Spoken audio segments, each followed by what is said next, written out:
In today's video, I'm going to teach you how to block time in Outlook Calendar. Blocking time is a simple habit that protects your focus, keeps your day organized, and helps colleagues clearly see when you're not available.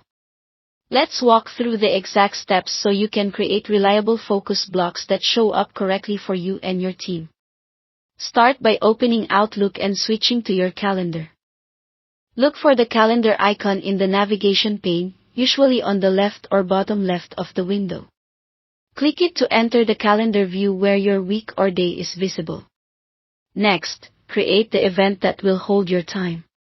The quickest way is to double-click directly on the time slot you want to reserve.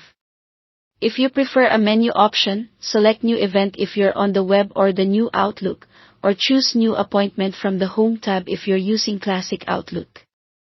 Either way, you'll land in the event window where you can set everything up.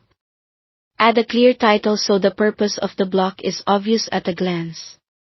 Names like Focus Time or Project Work work well because they make your schedule easy to scan. If you don't need to share details, keep the description simple. The title alone can be enough to signal you're focusing on deep work. Before you save, make sure you set how your time appears to others. In the Show As drop-down, select Busy or Out of Office.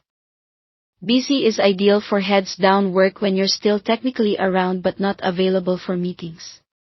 Out of Office is stronger, signaling you're completely unavailable, useful for time off or when you want to communicate a firm boundary. Choosing the right setting ensures that when coworkers check your availability, they see you're not free during that block. When everything looks right, save the event. On desktop, click Save Close. On the web, click Save. You'll see the block appear on your calendar at the time you selected. That's it, your time is now reserved, and your availability reflects that.